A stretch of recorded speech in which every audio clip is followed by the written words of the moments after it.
And women's rights in 19th century America. Anne Braude. We enter chapter 7. No organization can hold me. We will read this in two parts, part being about 13 pages long. No organization can hold me. The paradoxes and tensions within spiritualism began to undermine its significance for women's rights and reform during the 1870s and 1880s. The movement that had played such a dramatic role in encouraging women's leadership saw the suppression of women within its own ranks. Spiritualists felt the same pulls that drew other post-war reformers away from their radical past toward a more moderate application of individualist principles. Instead of calling for a structuring of society based on the sovereignty of each individual, many reformers now campaign for government control of personal behavior to eliminate specific vices. As the century advanced, the distinctiveness of spiritualism's social program faded, owing in part to its success, however limited in several areas. The spread of liberal theology and the loosening of some restrictions on appropriate activities for women reduced the distance between spiritualism and other visions of society. The increase in reform women speaking in public after the Civil War diminished the social significance of trance speaking. Although still controversial, a woman's appearance on the public platform no longer attracted interest in and of itself. Meanwhile, within spiritualism, a variety of attacks on mediumship evinced the devaluing of the feminine qualities so prized in the movement's early years. I should be doing this, setting up the chat. Where am I?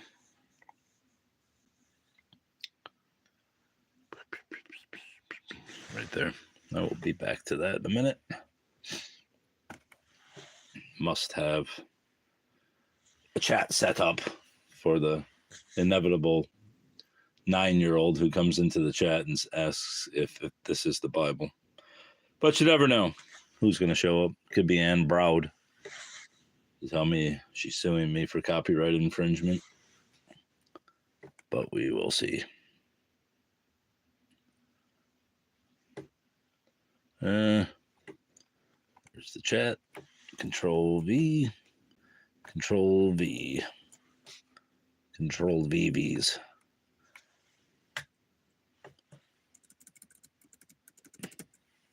There we go. Number 13, chapter 7. Blah, blah, blah. Save. Open chat.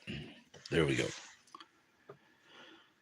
Meanwhile, within spiritualism, a variety of attacks on mediumship evinced a devaluing of the feminine qualities so prized in the movement's early years. Sensational mediums replaced trance speakers as spiritualism's biggest attraction, and mediumship itself, therefore, ceased to challenge accepted gender roles. The new sensationalism attracted figures anxious to gain personal benefit from its newsworthiness, including Victoria Woodhull and Helena Blavatsky. Sensationalism and self-aggrandizement generated a reaction against mediumship that contributed to the founding of the new religion of Christian Science. The spiritualism of the last quarter of the century lacked the radical thrust of the early movement. Striking changes in spiritualist attitudes appeared in the debate over organization. In its first decades, spiritualism's insistence on individual freedom in all things prevented its adherents from establishing formal structure, organization, or leadership of any kind. Faith alone bound believers together. Spiritualists feared that organization would routinize their faith, just as it had that of so many groups before. They recalled the active presence of spirit in the early years of Methodism and Quakerism and lamented how institutionalization stilled the spirit and restricted freedom of conscience in these bodies. Other religions have succeeded in forming popular organizations, they complained, and the results have been priestcraft and slavish adherence to the tyrant saint custom.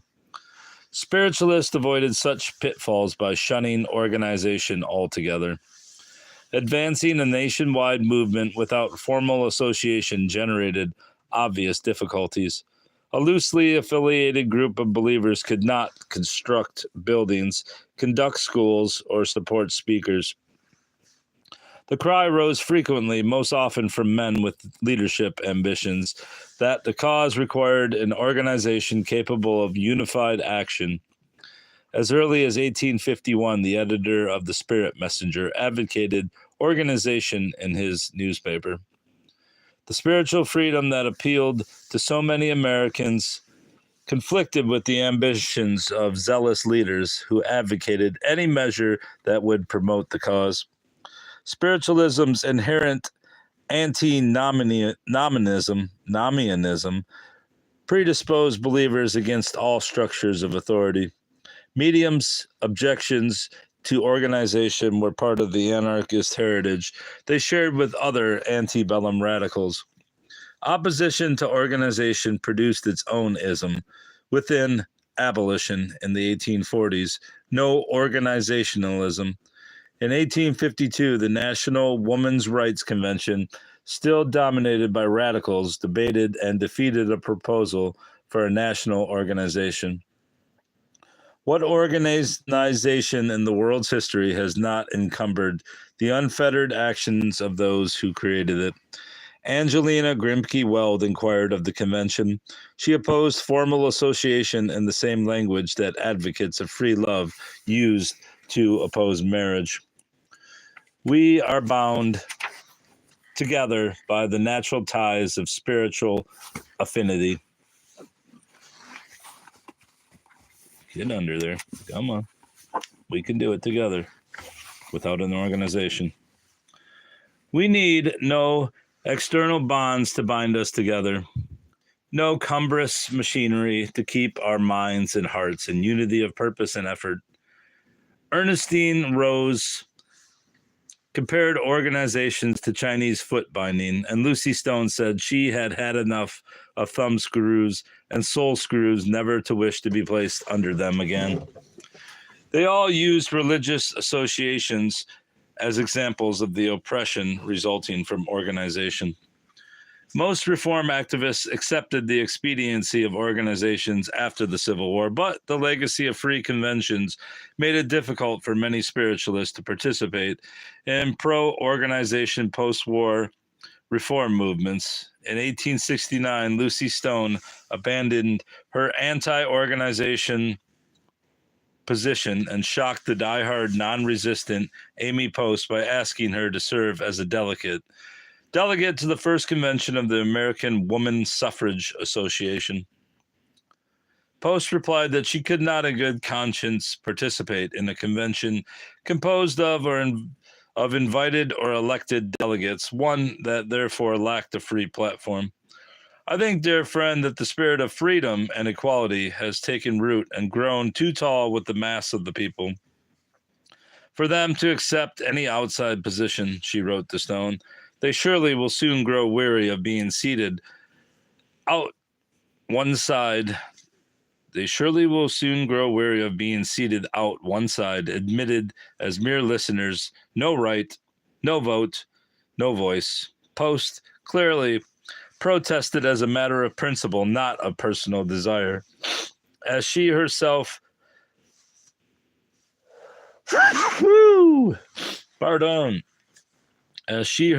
would unquestionably have been elected as a delegate representing her own Rochester Equal Suffrage Association. Post's commitment to the values of pre-Civil War radical reform alienated her from younger, more goal-oriented suffragists. Oh, I do not want to be an outsider in this glorious cause. I want to be folded and sheltered in your beneficent arms and hearts. But how can I go back into the bondage of exclusiveness? Post asked Stone. The conflict between ardent individualism and longing for fellowship plagued Post in the women's rights movement, just as it had within Quaker meetings. Proposals for organization generated heated debates at spiritualist conventions and often resulted in adoption of equivocal resolutions.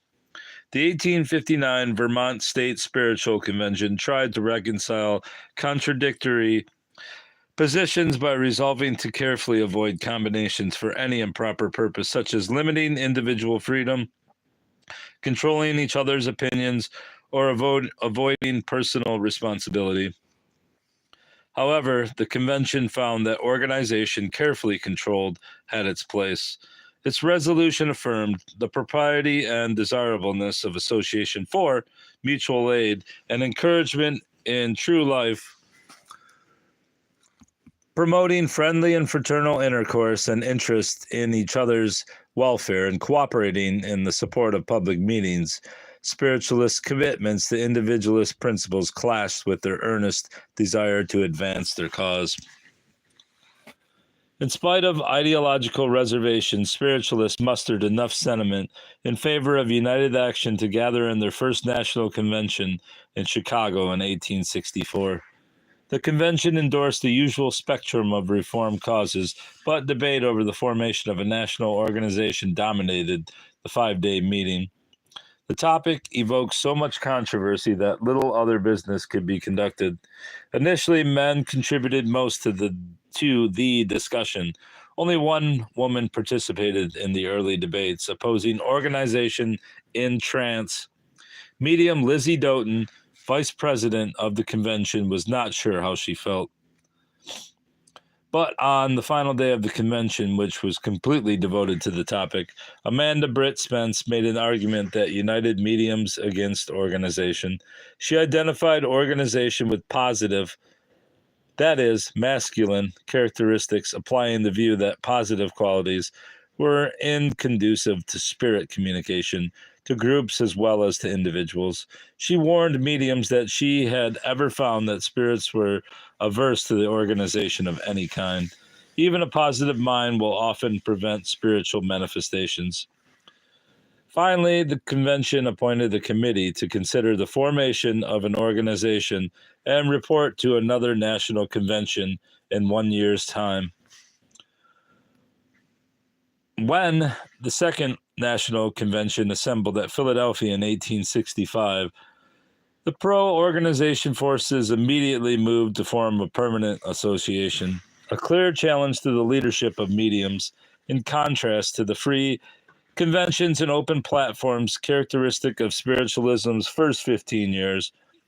The second national convention was limited to delegates, officially designated by local groups to represent their views. 18 officers, 17 men, and non-medium lecturer Mary Fenn Davis presided over the convention. The assembly excluded mediums from committees because of their want of practicality. In response, mediums reasserted the anti-authoritarian values that justified their leadership and united against organization. The Banner of Light reported that Cora Hatch trusted the attempt at organization would be a failure, and her purpose in attending the convention was to make it a failure. I am bitterly opposed to religious organizations of any kind, to anything that fetters or binds the human mind, she told the convention. Medium Melvina Townsend concurred. Just so sure as we have an organization of faith, we shall have despotism, and not be allowed to speak with what is objectionable to others. Let's put some light on there. She warned mediums understood that formal association threatened their role because it reorganized masculine leadership qualifications rather than the passive characteristics that linked mediumship and femininity. This plan is man's work, the production of men's brains. I see nothing of woman about this plan, complained Lizzie Doughton. Your organization will be a dead thing next year. It is said we shall have creeds if we adopt this plan, but we had better have creeds with this. We are acting for policy, not principle. Finally, the trans speakers lost the debate, and the American Association of Spiritualists was voted into existence. In spite of mediums' impassioned opposition, the motion to form a permanent organization carried, although many abstained from voting. Not surprisingly, the pro-organization forces were better organized and had the votes to pass the motion. The debate took place in the men's arena, and their position triumphed. Although Lizzie Doughton recounted anti-organization visions and a medium from Baltimore was influenced by her control to assail very severely the order of the convention, men dominated as delegates, and they voted for organization. Lizzie Doughton withdrew from the convention. In spite of her refusal to participate in a permanent organization, Lizzie Doughton returned to the National Convention the following year to argue for the rights of mediums. She felt that the newly formed American Association of Spiritualists was incompatible with the full freedom of conscience necessary to permit individuals to act on information received from spirits. No organization can hold me, she told the 1866 convention, although she refused to be a delegate to the convention because delegates represented other people, not themselves. The trans speaker was so popular that she was invited to address the convention anyway. The decision on the part of the convention organizers to invite her to speak, even though she opposed the convention itself, and would surely say so from the platform, suggests that her views were shared by a sizable anti-organization constituency that a national organization could not afford to alienate. Lizzie Doughton's arguments against organization explicitly linked it with the suppression of female leadership. She portrayed the movement toward organization as a shift away from the spiritualist understanding of the attributes qualified of what attributes qualified religious leaders. She reminded her audience of the Philadelphia Convention, at which women and mediums were excluded from the business committee because they were not practical. Doughton complained that the tendency throughout the whole of that convention was to exclude women from the committees. She viewed this as a step backward that contradicted the progressive goals of spiritualism. Oh, women of the 19th century, think of that from a spiritualist platform, the shocked Doughton cried out. Her criticism of the convention met with universal applause. She was especially incensed by the committee on the address charged to produce an address on spiritualism for general distribution. Editor M.M. Daniel wrote the address, but it was published over the names of the entire committee. Laughter and applause greeted Doughton's accusation that that address, which has gone out to the whole world, arose from a woman's inspiration, though the world does not know it, for a man's name stands first among the signatures to the address. The breakdown for and against organization divided normal speakers from trans speakers more fully than it divided men from women. Women who had the same leadership qualities as men joined men in advocating a system of organization that rewarded assertiveness over passivity. Like male leaders, female normal speakers such as physicians Juliet Stillman, Alcinda Wilhelm, and Annie Longshore Potts claim professional or educational qualifications. Lois Wacebrooker, a normal speaker who favored organization, applauded the delegate system because individuals having a special missions, axes of their own to grind will not be permitted to mar the action of the convention. Accustomed to public derision, normal speakers knew they could make it in a man's world. Trans speakers were less certain. They were not sure whether they would find adequate freedom for their spirits inside an organization. They depended on the trans state to liberate their voices and justly feared that they would be silenced in an organization that elevated traditional leadership skills. The Third National Convention in 1866, the first of the American Association of Spiritualists, included no trance speakers on its program. 3 men gave lectures in the normal state, and Miss Susie Johnson spoke in favor of practical work, urging spiritualists to come out from Unitarian churches and build their own halls.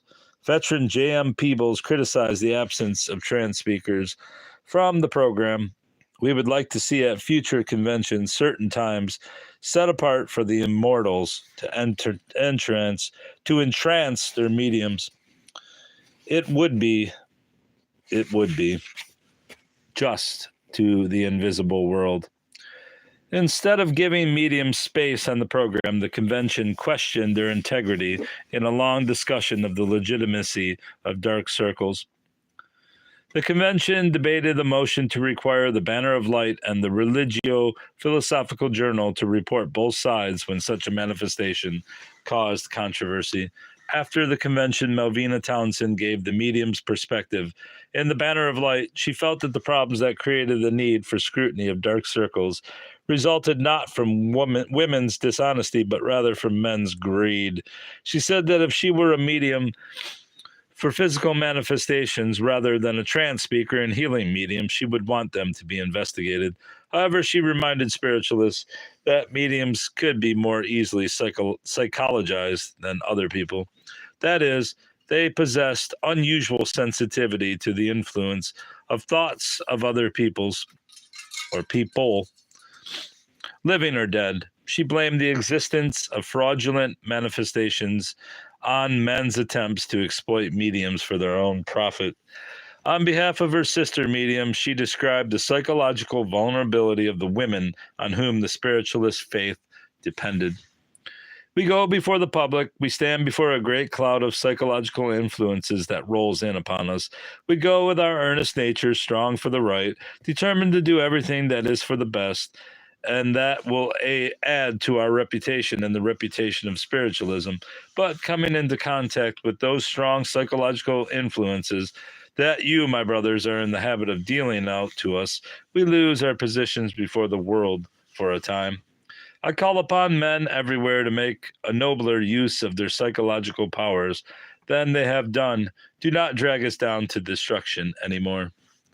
Townsend explained that either an investigator's desire to witness a particular manifestation or a manager's desire for the financial benefits of satisfying investigators could be strong enough to influence a medium psychologically. But, Townsend insisted, there is no real consciousness to do wrong. Townsend viewed the debate over mediumship at the normal meeting as an example, at the national meeting as an explicit attack on women.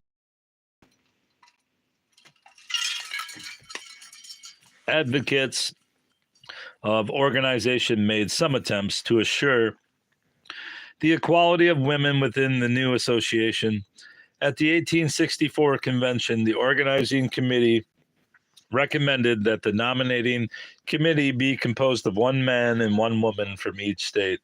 But as modern affirmative action efforts have shown, the decision to appoint equal members of men and women cannot work unless the prejudices embedded within the required qualifications are reassessed. Recognition of mediumship equalized. Let's start over. Recognition of mediumship equalized the presence of men and women in spiritualist leadership. Decreasing respect for mediums threw the balance off again. 20 men and 11 women sat on the nominating committee in 1864, and female participation in leadership of the organization continued to decline as it became more structured. While spiritualism continued to prosper as a popular movement, attendance at national conventions dwindled, rarely exceeding 200. The 4th National Convention in Cleveland was uneventful, featuring typical lectures by H.C. Wright on non-resistance and by Juliet Stillman on health reform.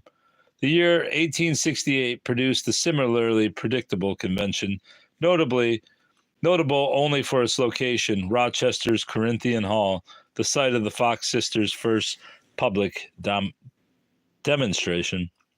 Arguments over internal organization once again dominated the 6th National Convention at Buffalo, at which normal speaker Mrs. H.F.M. Braude was the only female officer for the second year in succession. The convention focused on the apportionment of delegates and debated the founding of a college, the pet project of a few leaders. This new proposal was yet another attack on women's leadership, as it valued education over inspiration. A Mrs. Parkhurst observed, "The best speeches were made by those who were taught from the spirit world, persons who never had a college education." Sarah Horton gave the convention's single trance lecture, in which she objected to portrayals of spiritualism as a religion of the head and characterized it instead as a religion of the heart. Both Horton and Parkhurst objected to the organization's attempt to adopt values that would exclude women from leadership, education, organization, and hierarchy. Mediums lost the battle over the formation of a national organization, but they and their followers won the war. After 6 national conventions, it was clear that the fledgling American Association of Spiritualists would never become a representative body of American spiritualists. It simply lacked the allegiance of the majority of believers. The Banner of Light expressed faith in the goodwill of the association's officer, but skepticism about their ability to generate enthusiasm for a national organization. The editors complained that while the association's conventions should attract thousands of investigators, they drew only a few speakers and mediums instead. Whom the paper dubbed impractical but useful persons.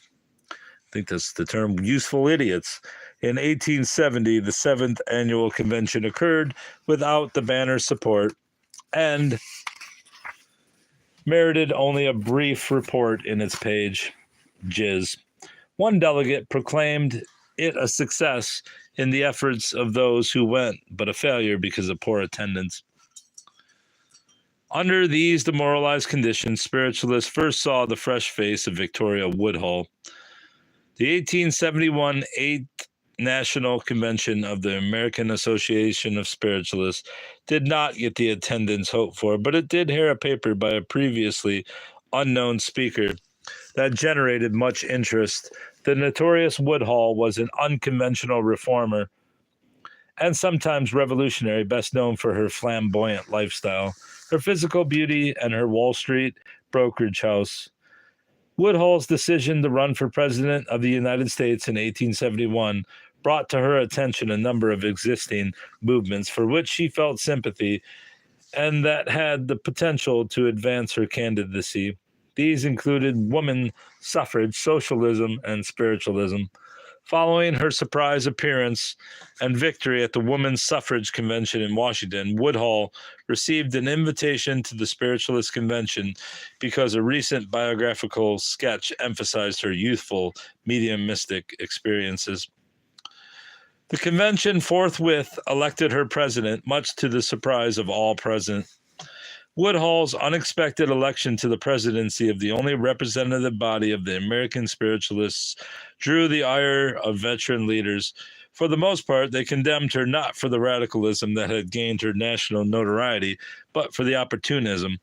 Hudson Tuttle charged that Woodhull took advantage of the convention, that she was not a delegate, but had never attended a convention before, and came for the sole purpose of being elected president. He claimed that her election was illegal because she received a bare plurality, but was declared president with 43 votes. It is difficult to dispute Tuttle's account of Woodhull's election. Her appearance followed close on the heels of the National Women's Suffrage Association convention in Washington, D.C., at which she upstaged the regular program and her participation in the formation of Section 12 of the Socialist International Workingmen's Association, commonly known as the First International, both of which offered great potential for Woodhull's self-promotion. Tuttle charged that the Troy Convention was used as the means whereby to prostitute spiritualism to the support of unparalleled selfishness and that Woodhull had tried to identify all spiritualists as her personal supporters at the Woman Suffrage Convention.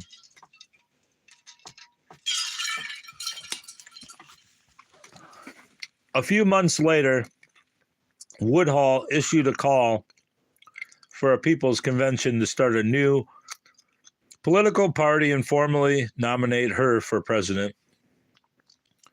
She scheduled her convention to coincide with the upcoming annual meeting of the National Women's Suffrage Association. The call took two forms, one attributed to the National Women's Suffrage Association, signed by Elizabeth Cady Stanton, Susan B. Anthony, Isabella Beecher Hooker, and Matilda Jocelyn Gage, the other from Victoria Woodhull, and 60 individuals. The signers of the second call included popular mediums and leading spiritualists. Apparently, most of the 43 who voted for Woodhull at the Troy Convention, as well as her cohorts in Section 12 of the First International. Susan B. Anthony immediately repudiated Woodhull's call and Woodhull's unauthorized use of her name. Stanton and Hooker still supported Woodhull, but the single-minded suffragist Anthony stymied Woodhull's intentions of usurping the suffrage platform by having the gaslights turned off when Woodhull took the podium. Woodhull rented a nearby hall where the People's Convention promptly nominated her for President of the United States. She claimed support for her nomination from all three groups she had courted during the previous year: suffragists, socialists, and spiritualists. Both suffragists and socialists severed connections with her after this, but the American Association of Spiritualism, tiny and troubled, continued to re-elect her. Woodhull's election to the presidency of the decrepit American Association of Spiritualists by 43 votes did not make her a leader in the movement. Among spiritualists in New York for the competing conventions, Mary Fenn Davis, Andrew Jackson Davis, and Laura DeForest Gordon remained loyal to Susan B. Anthony and the National Women's Suffrage Association. However, Woodhull's office in the Spiritualist Association, combined with her extreme social radicalism, did make her a heroine to some spiritualists. Spiritualist suffragists Laura Cuppy Smith, Addie Ballou, and Moses Hall gave full allegiance to Woodhull and her candidacy for president of the United States. I never heard of that before, that this chick ran for president. In 1872, the American Association of Spiritualists re-elected Woodhull with 31 votes. She declined, but her declination was not accepted. She then gave a powerful speech, her third in the three-day conference, to illustrate the hypocrisy of a society that preached conventional morality but practiced free love. She described the extramarital affair between the extraordinary popular minister Henry Ward Beecher and his parishioner, Mrs. Elizabeth Tilton.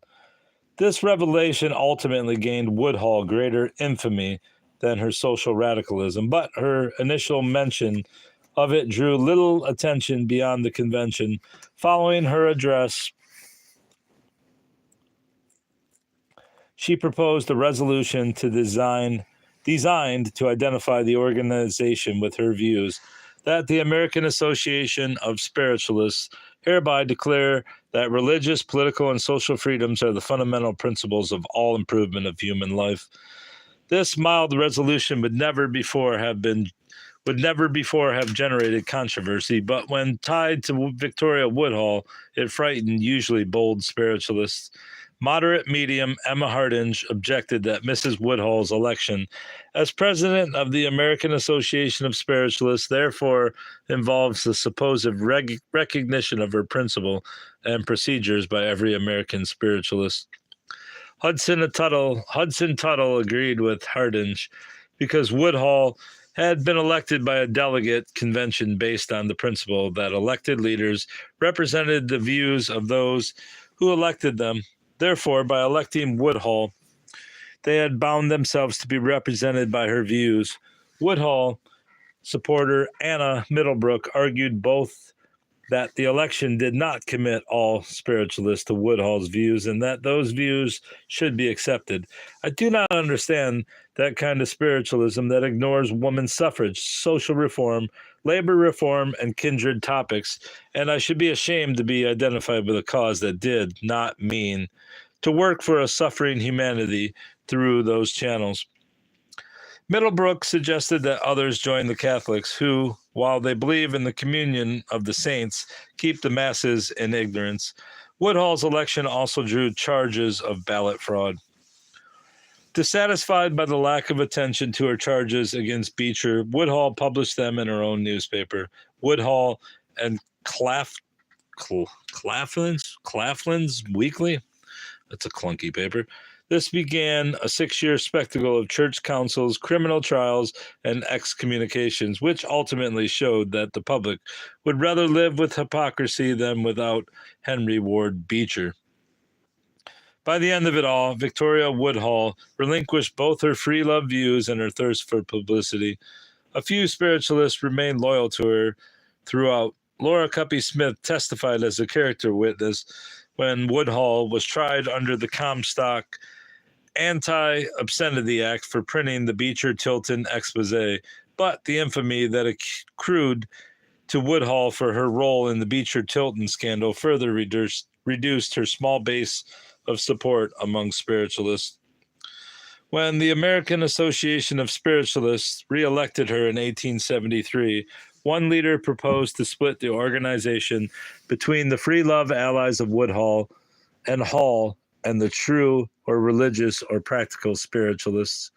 Spiritualist groups across the country voted to condemn both Woodhull and the association and wrote to the Banner of Light to disassociate themselves publicly. Victoria Woodhull's election marked the demise of the American Association of Spiritualists. By the time she resigned the presidency in 1875, no one thought of trying to keep the association alive. State and local organizations persisted, but as a national movement, spiritualism reverted to the loose networks more consistent with its religious beliefs. Woodhull's initial election resulted from the lack of interest in the organization, and her subsequent re-elections doomed the association to failure because her notoriety exceeded her popularity. The anti-authoritarian pole of spiritualist manifestations proved stronger than the ideological anarchism articulated by Victoria Woodhull. The apparent success of spiritualist advocates of organization notwithstanding, the women who opposed it were eventually vindicated. Lizzie Doughton was right that organization would lead to the exclusion of women from leadership in the movement. Lists of convention officers, delegates, and committee members show a marked decline in female leadership with the advent of organization. Ohio, for example, sent one woman in its 21-member delegation to the 1869 meeting of the American Association of Spiritualists. Women trans speakers were also right that organization was inconsistent with the spirit of the movement, and that spiritualists espoused too many varied ideas and beliefs to be adequately represented by delegates in a national convention. Spiritualism proved insusceptible to institutionalization. How many pages go there? Camp meetings and sensational mediumship. Hold on, let me look at the pages here. Oh, we got a long way to go.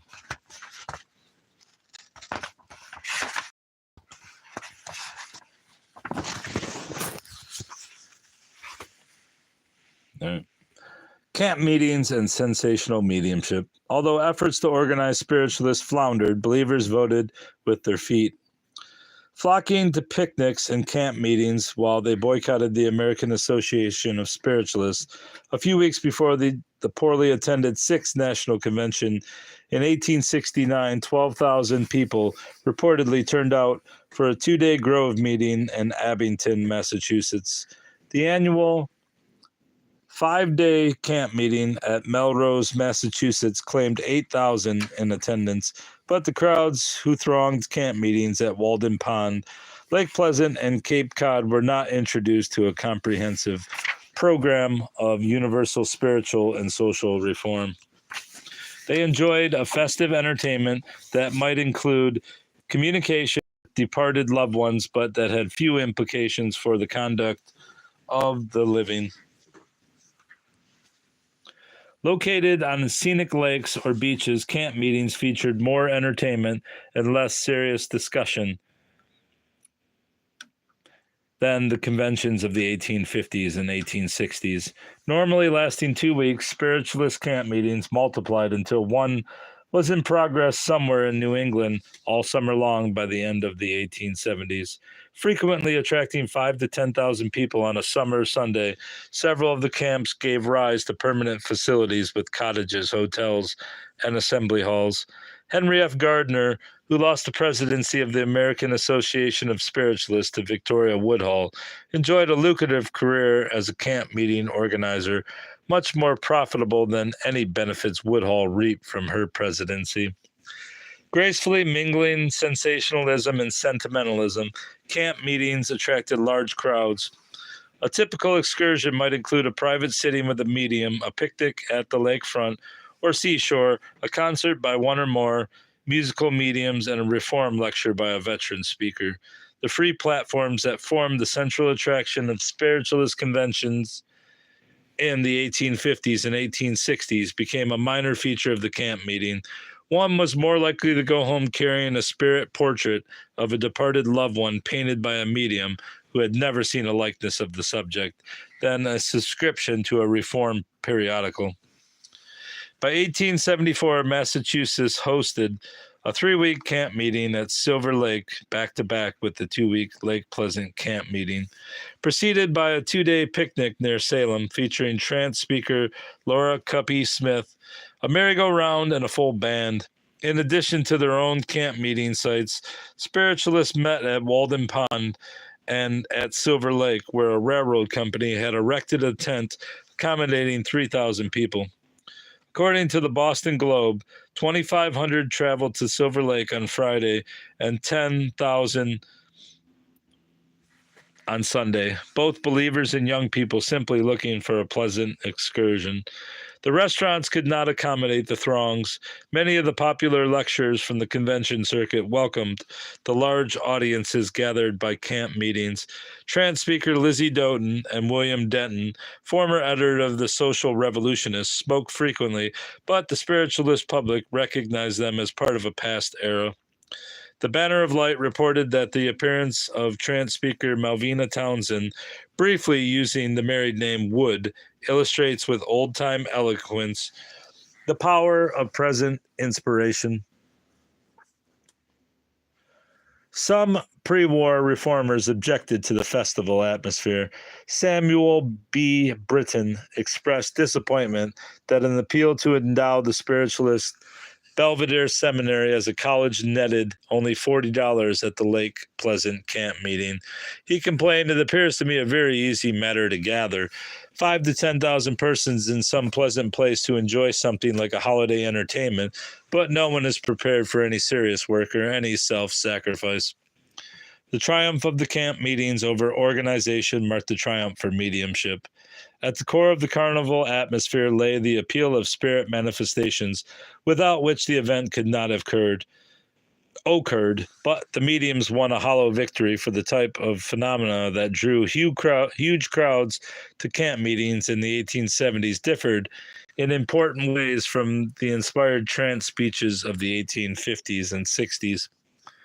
The new manifestations emphasized women's dumb passivity rather than their former role as articulate vehicles for divine truth. Although many of the trance speakers who rose to prominence in the 1850s and 60s remained popular for several decades, the women who embarked on careers as mediums in the 1870s and 1880s did not speak in public. Instead of stepping out onto the public platform, they produced manifestations by withdrawing into cabinets from which emerged spirit voices, spirit music, spirit hands, and eventually whole embodied spirits. Spirits no longer emboldened mediums to exceed the traditional female role. The mediums who emerged in the 1870s did not lecture, nor did they become active reformers.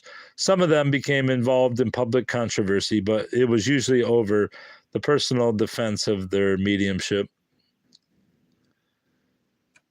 not the defense of their sex or their principles. Who the hell is commenting? Typical of the new mediums was French-American Lucy Marie Curtis Blair, whose career began in 1872. Her mediumship consisted of the ability to paint flowers while blindfolded. She toured the country giving demonstrations during the mid-1870s. She was a popular medium, meriting a spot on the program at the enormous Lake Pleasant camp meeting. She attracted sympathetic note in both the spiritualist and the secular press. The sight of a blindfolded woman at an easel can hardly have had the same impact on an audience as the inspired utterances of the antebellum trance speakers.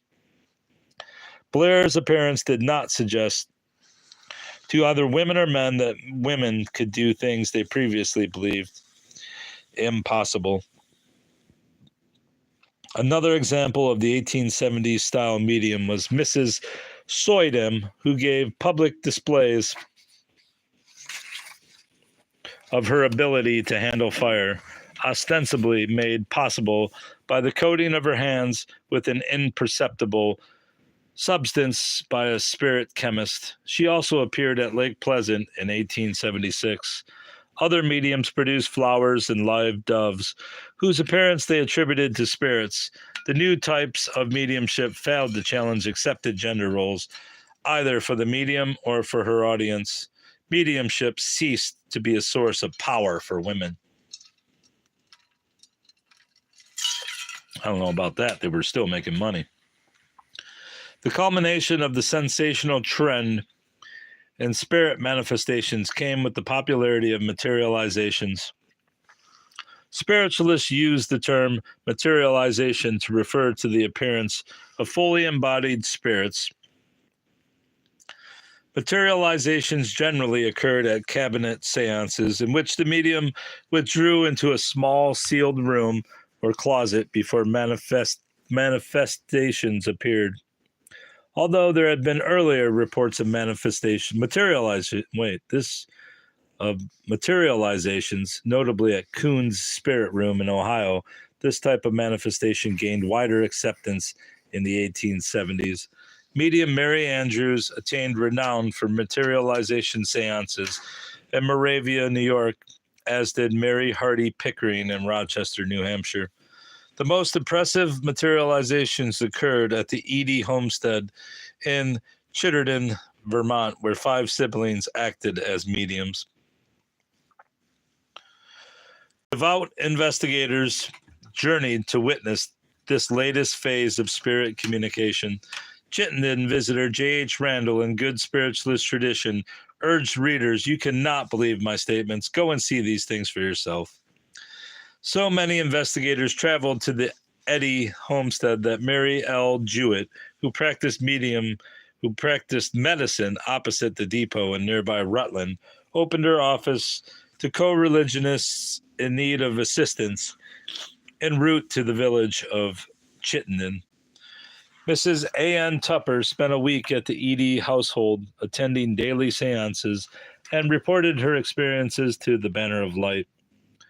At the first seance held in the light, she saw her father, her mother, and her sister's 2 children, but none of them spoke to her. Then the medium was tied to his chair for the dark circle, and manifestations became more raucous. Musical instruments floated about the room and played simultaneously, presumably strummed and bowed by spirits. The guitar rested on Tupper's head while playing a beautiful piece. Finally, her little daughter Hattie, dead 1 year, appeared, patted Tupper on the head, kissed her, and said, "Don't cry, Mama." The next day, Hattie appeared at the light circle, dressed in pure white, with a wreath of roses about her head. and gave a beautiful piece of poetry. Hattie made similar appearances each day and told her mother that she was learning to write in verse. Materializations may have required an extraordinary readiness to believe, but they also offered an extraordinary degree of consolation. Spiritualists, especially bereaved parents, confirm the old adage that seeing is believing. By flocking to materialization mediums and finding their manifestations more compelling than any previously received, when an audience chose materialization for the topic of an 1879's trance lecture by Cora Hatch, now Tappan, her spirit control, Aidan Augustus Ballou explained that these marvelous new manifestations distinguished golden ages from other periods in history. Right. When materialization replaced trance speaking as the most noteworthy public manifestation of spiritualism, the meaning of mediumship changed.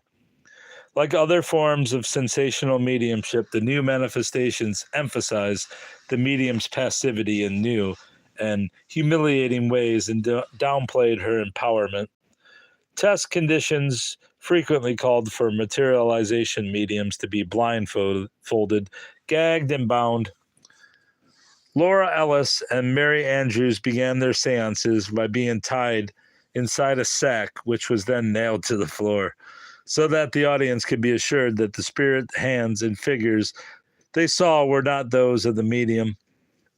While trance speakers often traveled independently, most of the new mediums required male confederates or managers to orchestrate seances, during which the mediums neither spoke nor moved. In most cases, manifestations appeared only after the medium was securely bound and hidden in a cabinet. Her effectiveness depending on invisibility and powerlessness, mediums for materialization could not hope to inspire the same admiration that trance speakers elicited from their audiences. Letters of appreciation and admiration did not follow the appearance of a woman in a sack nailed to the floor. Try that today, I guarantee it would. While materialization diluted the meaning of mediumship, it also opened spiritualism to new and more spectacular forms of fraud and self-aggrandizement. Accounts of the Eddy family seances in the Banner of Light caught the attention of a bored New York attorney, Colonel Henry Steele Olcott. Olcott made a trip to Chittenden and reported his experience in the New York Sun. Sensing the commercial appeal of his account, another New York paper, the Daily Graphic sent Olcott back to Vermont with an artist and printed his illustrated reports of the Eddy seances twice a week during the summer and fall of 1874. See plate 12. All right, we will see the plate 12. Let's see it. There's plate. There's Cora Bird or Hatch. See plate 12. The spirit of Lightheart dissolving at the Eddy homestead. That's crazy. Cray, buddy. The paper claimed these articles trebled its circulation. Olcott's accounts, in turn, attracted the interest of Helena Petrovna Blavatsky, a destitute Russian noblewoman recently arrived in New York in flight from an ill-starred European past. Like Victoria Woodhull, Madame Blavatsky had a history of psychic experience, but associated herself with the spiritualist movement only in hope of personal aggrandizement. One biographer has suggested that it was the popularity of spiritualism in the United States that led her to New York in 1873. And with that, I'm stopping because my eyes are about to fall out of my head. What's that leave? 14 pages? No, 13 pages to be read later. All right, Braude, that's all. My brain's going to explode.